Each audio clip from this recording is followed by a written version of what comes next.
The zoo was not like any zoo on Earth. It was on a faraway planet, run by aliens who liked to collect rare and strange creatures. Some were big, with horns and sharp teeth. Some had wings or glowing skin.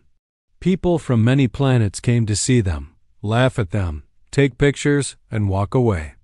But in the last corner of the zoo, past all the loud cages and flashing signs, there was a quiet, dark cell. Most visitors ignored it. It had no lights, no name, and no sound. Inside that cage sat a girl. She was small. Her skin was pale blue, and her hair was silver like moonlight. Her arms were too thin, her legs weak, and her clothes were just dirty rags. She didn't scream, didn't make any noise. But her eyes, her large, glowing eyes, watched everything. They were soft like a baby animal's, full of sadness, fear, and something else. Hope. The zoo staff called her Item 47. No one knew her name. No one asked. She had been captured from a shipwreck years ago. They didn't know what species she was. She didn't speak, didn't eat much, and didn't resist. She just sat curled up, always staring out with those deep kitten-like eyes. Some thought she was dumb. Some said she was too broken to care. Then one day, a human walked past her cage. His name was Jace. He was a mechanic from Earth, working with a transport crew. He didn't like zoos, but his friends forced him to visit. While they laughed at the giant beasts and strange creatures, Jace wandered alone. He didn't smile or take pictures. He just looked. When he reached the last corner, he stopped. He didn't know why. Maybe it was the silence. Maybe it was something he felt. But when he looked into that dark cage, his heart froze. Two glowing eyes stared back at him. They didn't blink. They didn't look away. They just held him there. Jay stepped closer. There was no label, no information. Just metal bars and the girl behind them. She looked so fragile, so lost. Like a child who had been waiting for someone for years. He knelt down. "Hey," he said softly. The girl didn't move. But her eyes followed him. She tilted her head a little, curious. "Not scared? You understand me?" he asked, not expecting an answer. Still nothing. But her eyes, they changed slightly. They softened, like she was trying to listen. Like the sound of a kind voice was something she hadn't heard in a very long time. Jay stayed for 10 minutes. Then 15. His friends called him from across the zoo, but he didn't answer. He sat there, just watching her, and she watched him back. She didn't blink much. She barely breathed. But in that silence, something passed between them. Something deep. When Jace finally stood to leave, she shifted slightly. Just a tiny movement. Her fingers reached toward the bars for a second. But when he turned, she quickly pulled back and looked down. That night, Jace couldn't sleep. He kept thinking about those eyes. The way they looked at him. He'd seen animals in cages before. He'd seen sadness. But this was different. That girl didn't look like a beast. She looked like someone trapped. Someone still holding on. Barely. The next day, he went back. Alone. He took a small fruit with him, sweet and soft. When he reached her cage, she was sitting in the same place, still quiet, still watching. He held out the fruit through the bars. "For you," he whispered. She didn't move. He left it on the floor, then sat down again. This time he talked more. About Earth, about machines, about how much he hated the zoo. She didn't answer. But her eyes never left him.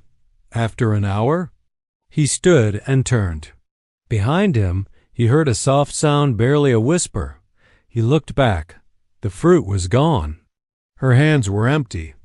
But her lips, they were curved, just slightly. A smile? He couldn't be sure. But it was enough to make him return the next day. And the next. Each time, he brought something small, a story. A piece of candy, a soft cloth. And slowly, very slowly, her eyes changed. They became less afraid, more curious. Like the girl inside was waking up. On the sixth day, a zoo guard noticed. "Jay's sitting by the cage again. Why do you waste time here?" The guard laughed. "That one's useless. Doesn't talk, doesn't bite, doesn't do tricks. She'll be sold soon, maybe for parts. Who cares?" Jace's blood turned cold. "She's not an animal," he said. The guard laughed harder. "Then what is she?" Jace looked into those eyes again. They looked back at him, wide and full of fear, and in that moment he knew. "She's someone," he said, "and he would not leave her here. Not anymore." JACE returned the next day before the zoo even opened. His thoughts had been heavy all night. The image of her frightened eyes and the guard's cruel words kept playing in his mind like a broken record. She wasn't an exhibit. She was a person, a soul, and no one else seemed to see it except him. This time he brought something different, a small notebook and a pen. He didn't know why. Maybe he thought she might write something, or at least draw. When he arrived at the cage, she was already sitting up, waiting. That made his chest tighten a little. "Morning," he said gently. He slid the notebook under the bars. She didn't touch it at first, but when he backed away and sat down again, she crawled forward slowly, picked it up, and stared at the pen like it was something alien. Then she did something that shocked him. She drew a circle. A simple, shaky circle. Jace smiled. "That's something," he whispered. "That's your voice." She looked up at him again. Her lips parted like she wanted to speak, but no sound came, only silence. Still, her eyes spoke loudly more than words ever could. As the days passed, Jace learned her patterns. She never made noise. She never asked for food.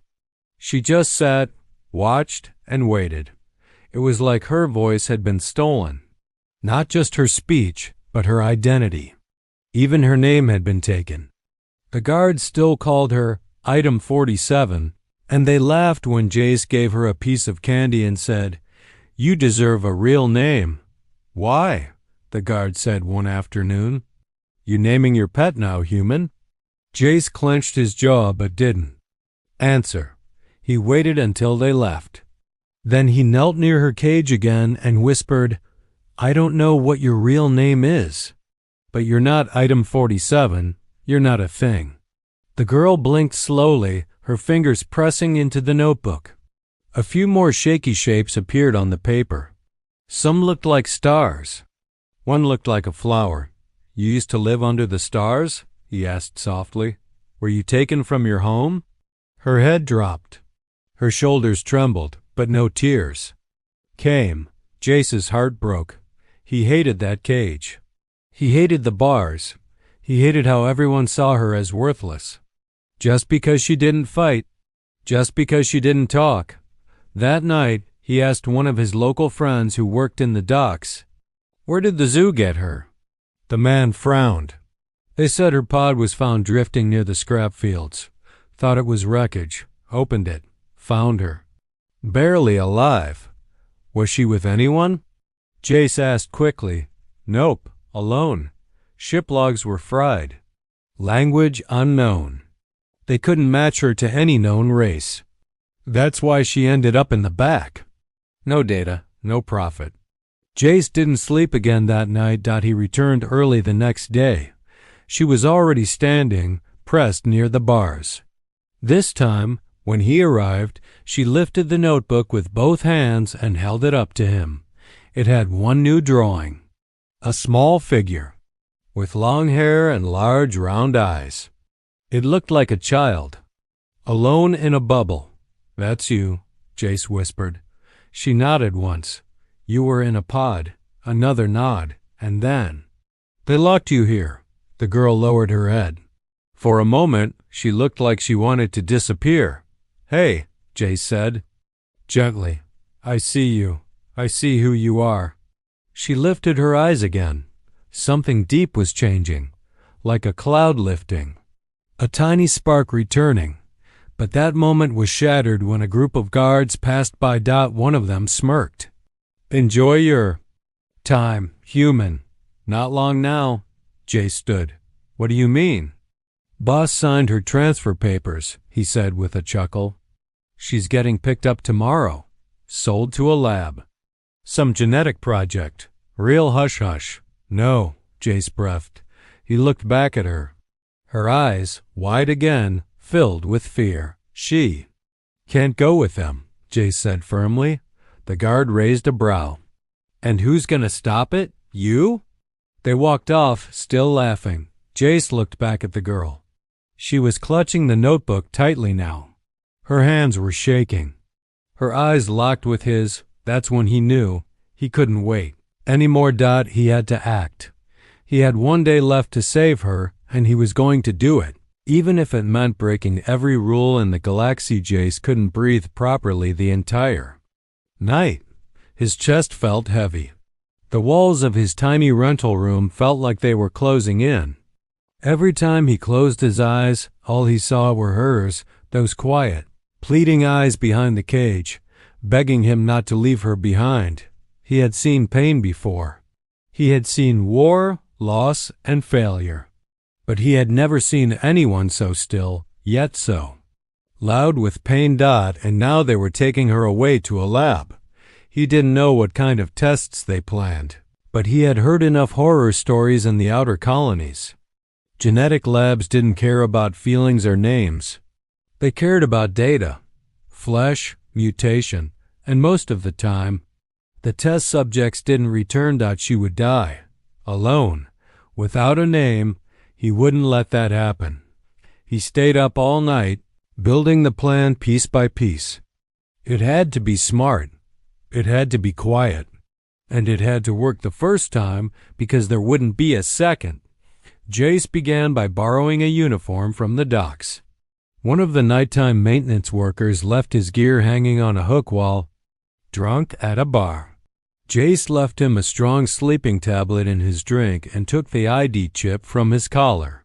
That chip would let him inside the outer zoo corridors, but not near the cages.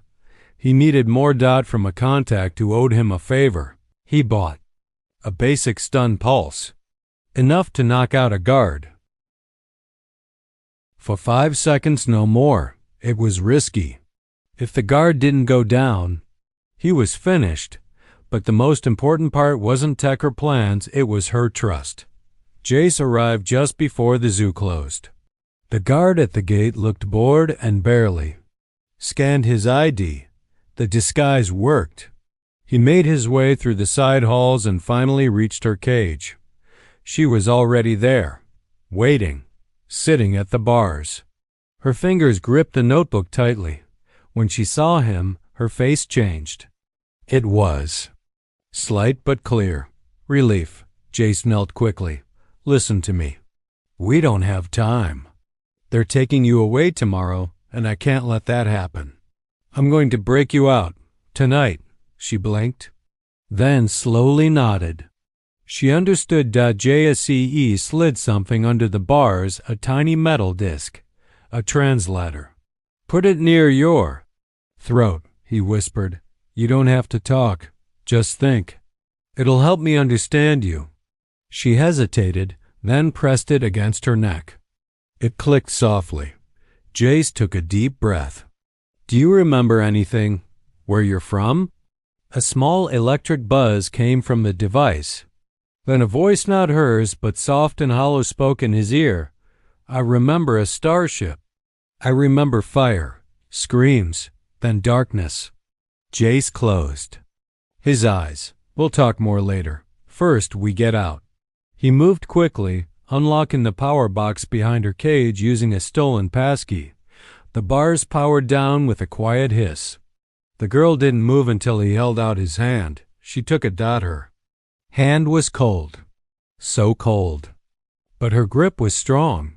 They slipped down the maintenance corridors, avoiding cameras, stepping over wires and duct vents. Twice, they had to freeze when guards passed. Once, Jace had to press her against a wall, hiding them in the shadows, his. Heart pounding so loud he thought the guards might hear, but she didn't tremble. Not once. Then came the last checkpoint. A guard was sitting, eyes half shut. Jace prayed the stun pulse would work. He fired. The guard jerked, then collapsed. Hurry! Jace whispered. They ran. Her bare feet made no sound. She followed him like a shadow. Finally, they reached the outer wall. There, behind a pile of scrap metal, waited a delivery vehicle Jace had hidden hours ago. He opened the hatch. Get in, fast. She paused, then looked back at the zoo. Jace looked too, and for a moment he saw her as she truly was. Not a caged creature, not a helpless girl, but a survivor. As they shut the hatch, the translator whispered again, "You saw me." When no one else did, Jace didn't reply. He was too busy starting the engine, too afraid to speak, because deep down, he knew this wasn't the end. This was only the beginning, and the galaxy would not forgive what he just did. The delivery vehicle rattled through the dark tunnels beneath the city. These underground transport lines hadn't been used in years-old cargo routes from the mining era, now forgotten and unsafe. That's why Jace chose them.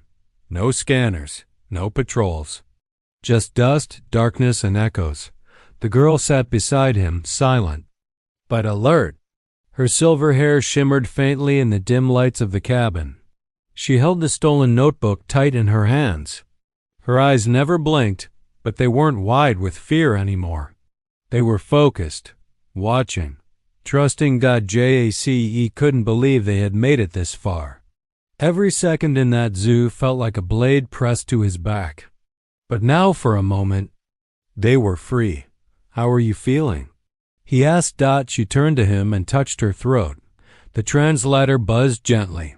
"Strange, but not afraid." He smiled. "That's a start." But peace didn't last long. As the vehicle neared the old smuggler checkpoint, Jay saw flashing red on the dashboard. Motion alert. Someone was behind them. Fast. He slammed a fist on the controls. They're tracking the stolen ID chip. The girl didn't speak, but she leaned forward and placed a hand on the dashboard. Her eyes narrowed. Something invisible rippled through the air. The lights flickered for a second. "What did you just—" "I stopped the signal." Jay stared at her. "You can do that?" She looked down. "I don't know how, it just happened." Jace didn't understand what she was yet, not fully. But now wasn't the time for questions. He veered the vehicle left, heading toward the edge of the industrial wastelands where no one dared go. They reached an old warehouse, long abandoned, its walls half-eaten by rust. Jace parked inside and pulled the hatch shut. The girl followed. Quietly, he handed her a thermal blanket and lit a small battery lamp. "This place is dirty," he said, "but no one will look here." She sat on a broken crate, wrapping the blanket around herself like a cocoon. He sat across from her. "Do you have a name?" "A real one?" She hesitated, her eyes closed. "Elari." The translator said it softly, almost like a whisper in the wind. "Elari." Jace repeated, "That's beautiful." "It was my mother's name, too." Jace nodded. His heart ached, but he smiled. "Then you'll carry it proudly." Suddenly, a loud thump echoed from outside the warehouse wall. Jace stood, grabbing. The stun pulsed at another thump. Closer. Elari stood too. But this time, she wasn't trembling. "Hide behind the crates," Jace ordered. She didn't move. Instead, she stepped forward. The metal wall burst open, and a bounty hunter stepped through. Tall, armored, with red lenses and a plasma staff. He pointed it straight at Jace. "You made a mistake, human." Jace raised the pulse weapon. His hands shook. "You're not taking her." The bounty hunter laughed. "You? You're nothing." Then it happened. Elari stepped between them, her arms spread. "Move!" Jace shouted, but she didn't. Her eyes began to glow a soft white light. A wind stirred inside the warehouse, though there was no source. Her hair lifted. The air shimmered.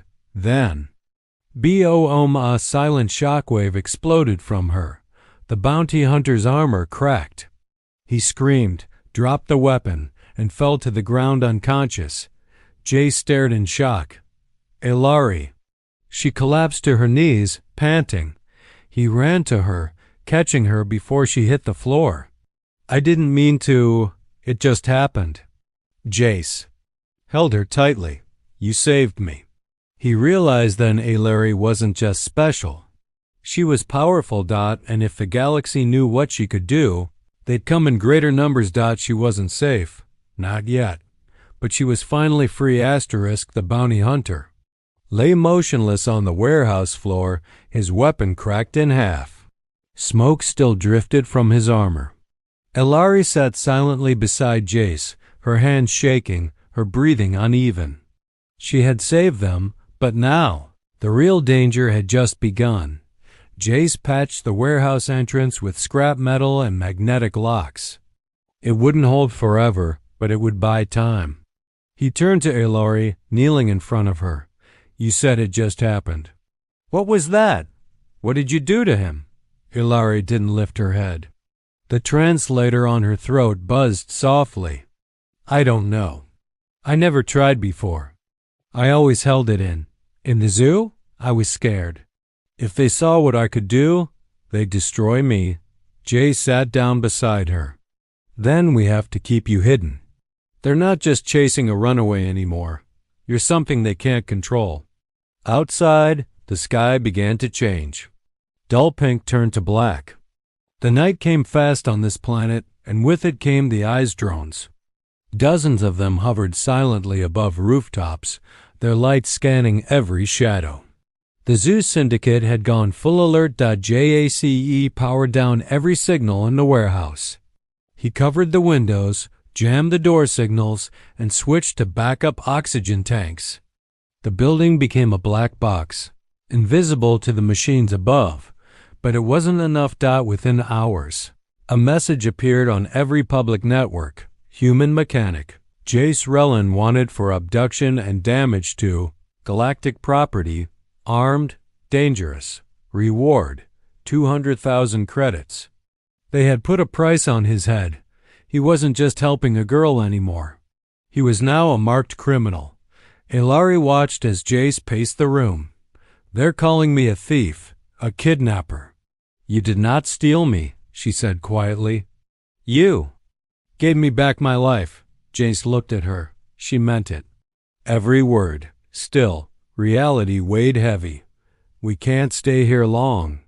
They'll find this place eventually. Where will we go? Jace opened a dusty crate and pulled out an old spaceport. Access badge. I know a smuggler who owes me a favor. If we can reach the docks, we can get off this planet. Ilari blinked. Will they help you, knowing I'm with you? He hesitated. Some people only care about money, but some still have a heart. Before they could plan further, a soft knock came at the side door. Not loud, just slow and careful. Jace raised the stunned pulse, signaling Ilari to stay back. He approached the door. Open, a familiar voice whispered. It's me, Del. Del was an old friend, a mechanic who once worked with Jace back on Titan Station. Jace opened the door just enough to see Del's tired eyes. I saw the alert, Del said.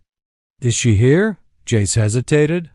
She's not what they say. She's not dangerous. Del raised a hand. I believe you. That's why I'm here. Inside, Del looked at Ilari for the first time. His face changed not in fear, but in wonder. She's just a girl. Ilari stood silently, her eyes watching him closely. Del turned to Jace. You need a ship. I have access to Dock 6, but the syndicate is already there. Scanners, patrols. You'll need a distraction. Jace nodded. You'll help? Del gave a small grin. Helping you means I'm now hunted too. Might as well do it right. Ilari stepped forward. Why do you help? For nothing? Del looked at her, surprised by the question. Because sometimes doing the right thing doesn't pay, but it lets you sleep at night. For the first time, Ilari smiled. A real smile. Small but bright. It lit up her whole face, and for a moment, even Jace forgot about the chaos outside. Later that night, as they packed supplies and powered up the backup engine, Ilari stood by the window, staring at the stars. I used to dream about flying. About being free in the sky. Jace joined her. You're not dreaming anymore, she looked at him softly. They'll chase us forever. Let them, Jace replied. We're not running because we're weak. We're running because you matter. And you risk everything? Why? Jace didn't answer right away. He looked into those same glowing eyes, the eyes that once stared at him from a cage. Because when I saw you that day, I saw myself lost, trapped, and I swore I'd never let anyone stay in that place. She reached out and touched his hand. For the first time, not as a rescue, but as an equal. As a friend, maybe more. And outside, the night grew darker, but inside the warehouse, for the first time, it felt like morning. Asterisk, her true name is revealed. The night before their escape was quiet, but not calm. Inside the old warehouse, each ticking second felt longer than the last. Jace sat beside a flickering heater, checking his stolen ID chip for the 100th time. The route was risky. The plan had too many holes, and the syndicate was closing in. But none of that scared him more than one simple truth. If he failed, she would vanish forever. Ilari sat nearby, curled up in the same blanket she had used since the first night. Her eyes were closed, but she wasn't asleep. Jace could tell by the way her fingers moved slowly, tracing symbols in the air. Not words, not art, just memories she couldn't say aloud. He moved closer. Do you remember anything new? About where you came from? She opened her eyes. There was a different glow in them tonight, something soft but sharp too. A strength waking up. I remember voices, the translator whispered. My father's voice, my sister laughing. A home filled with light, and then silence. Jace nodded. I'm sorry. They always wanted my name, she said. But I never gave it. Why? Names hold power where I come from. If they took it, they would own me. Jace's chest tightened. So what do I call you? What? Do you choose? There was a long pause. Then she stood up. Her back was straighter than before, her steps more certain. She came to him slowly and took his hand. My full name is Ilari Athis Savin. I am the daughter of the House of Savin. I was meant to inherit the core light. Jace blinked. That sounds royal. I was. Silence hung heavy. He stared at her, unsure what to say. The girl he found in a cage wasn't just some lost soul. She was something more. A noble. A leader. A symbol of a people long thought vanished. Ilari looked at him, her voice softer through the translator now. But my name means nothing if I am still in chains. You're not, he said. Not anymore. Then came the sharp ping of a signal breaker. Jace shot to his feet. Del ran in through the side door, panting hard. They found us. He gasped. 3 patrols. Scanners are sweeping. They'll be here in less than 15 minutes. Jace turned to Ilari. We move now. As they raced through the underground tunnels toward Dock 6, the silence between them changed. Ilari wasn't hiding anymore. She moved with purpose, with quiet fire. And every step she took, Jace could feel it. She wasn't the same girl he met behind the cage bars. They reached the outer wall of the spaceport, ducking behind cargo crates. A tall fence stood in their path, humming with energy. Guards patrolled the far end, weapons ready. Del pulled out a scrambler. 1 minute, he whispered, but before he could activate it, Ilari stepped forward. Let me try. Jace's hand tightened around her wrist. You'll be seen. Then let them see. She closed her eyes. A pulse of blue light flowed from her skin into the air. It spread like a mist, quiet and soft, and drifted across the fence. The hum faded. The energy blinked once, then died. The guards didn't even look up. Jace stared, breathless. That was my mother taught. Before she was taken. They passed through the fence in silence. Inside Dock 6, Del unlocked the hatch of a smuggler freighter. Jace helped Ilari up the ramp. But just before he stepped in, a voice shouted from behind, "Freeze! Syndicate troops." 4 of them, guns raised. Jace raised his arms. Ilari stood behind him. But instead of hiding, she stepped forward. One of the guards laughed. Look at this. The alien freak finally out in the open. Another aimed directly at her. You think you can run, lab rat? Jace took a step forward. Leave her alone. They ignored him. Then Ilari spoke. I am not your pet. I am not your property. She raised her hands and light burst from her skin. It wasn't violent. It wasn't even loud.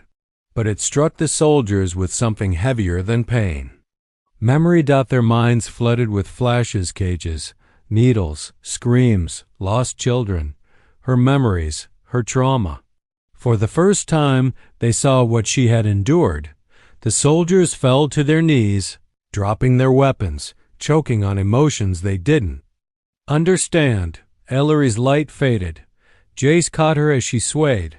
You did it, he whispered. You showed them who you are. No more hiding, she said faintly. They boarded the ship. As the engines roared to life and the stars came into view. Ilari stood by the window. She looked at her reflection and spoke once more. My name is Ilari Athis Savin, and I choose my future. And this time, no one could take it from her. The freighter pierced the sky like a ghost, silent, fast, and untraceable. Below, the planet shrank into darkness, its cities just fading lights. For the first time in years, Ilari felt nothing pulling her down. No metal bars, no collars. No cold zookeepers pretending to feed her. Just open sky. And freedom. Jay sat across from her in the cockpit. He didn't speak. He just watched her. The way her fingers ran along the window. The way her silver hair glowed gently under the stars. She looked like a dream from a world long gone, but she was real. And now she had a voice. We can't run forever, she said, breaking the silence. He nodded. I know, but I don't want to keep running. I want to stand. Jace leaned forward. Then let's stand, together. Their ship reached neutral space, far from any government or syndicate control, but it wasn't safety that Ilari wanted. It was justice. Not just for herself, but for others still locked in cages, still nameless, still forgotten. The galaxy needed to see what had been done to her kind. So she made a decision. They didn't head to a quiet moon or an unmarked asteroid to disappear.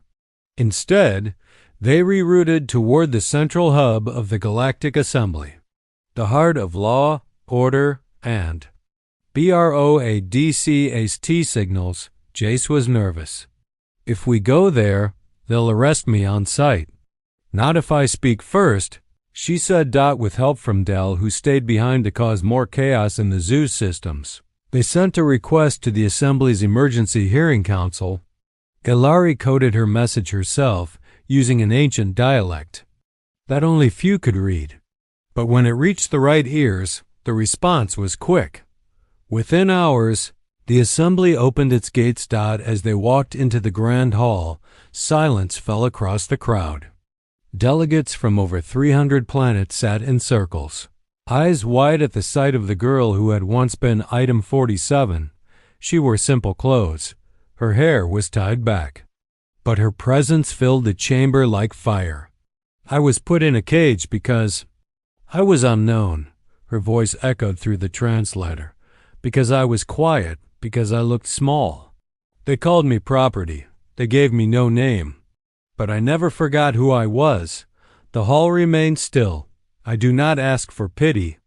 I demand recognition. For myself and for every one of my people who still sits behind cold bars. We are not creatures. We are not animals. We are not things to own.